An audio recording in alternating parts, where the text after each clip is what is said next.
Early to bed, early to rise. It's not a bad maxim by which to conduct ourselves. The man who coined the phrase, Benjamin Franklin, is without a doubt one of the greatest men in history. A founding father, signatory to the Constitution, a successful writer and printer who later became a major contributor in the War of Independence. A great inventor whose creations were as diverse as the lightning rod and the bifocal lens. A social campaigner who fought against injustice and for the education and enlightenment of all, especially the poor. Franklin was also an active abolitionist. He lived to the grand old age of 84, twice the average for his time.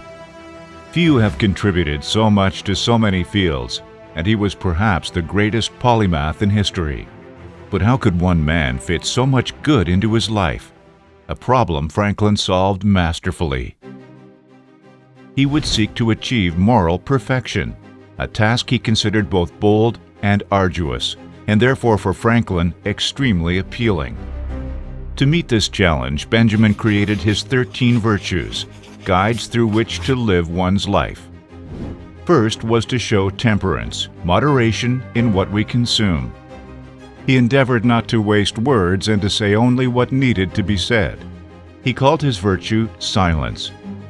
He believed in order, for all things to have their time and place, in resolution, to execute upon essential tasks, and in frugality, avoiding the misuse of financial resources. Industry was next, which meant to focus time and attention only on the most important.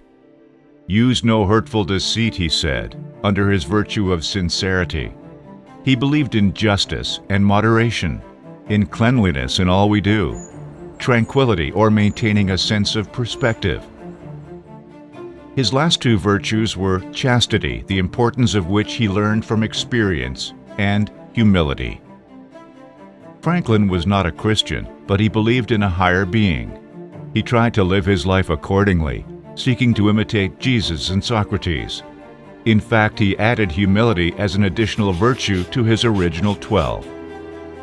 A Quaker friend told him kindly but repeatedly, with numerous examples, that Franklin could be somewhat overbearing in conversation, that not only did he seek to win every argument, but so emphatically did he wish to make his point that he tended towards insolence.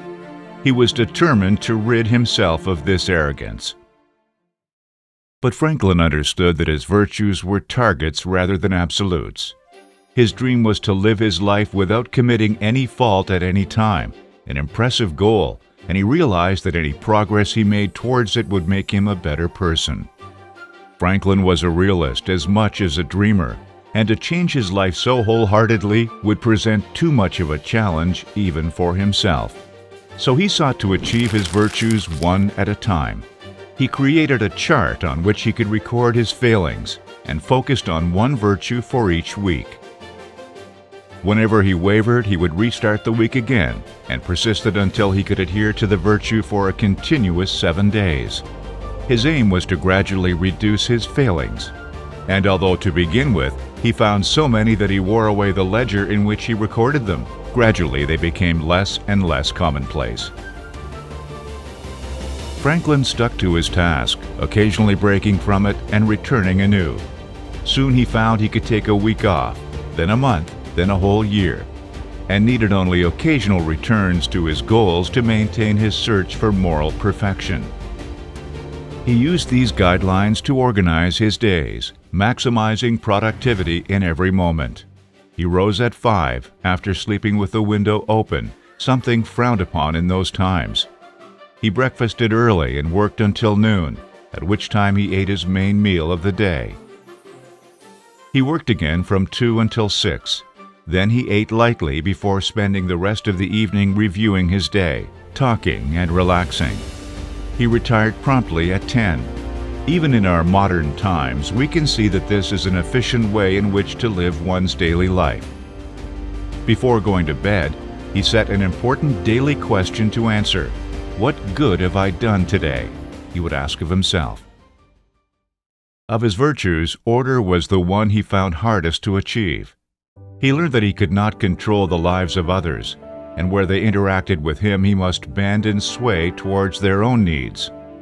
Temperance, too, in later life became a challenge. The rotund figure we see on postage stamps and the $100 bill was fond of the best champagne, and he did occasionally indulge himself. Franklin stated with a touch of understandable pride that once he acquired his virtues, he did not utter a single dogmatic statement for the remainder of his life. Benjamin Franklin was truly a great figure, one who gave so much to his people. However, he was not perfect. Perhaps his greatest strength is, although he had his weaknesses, he recognized them and promptly sought to address them.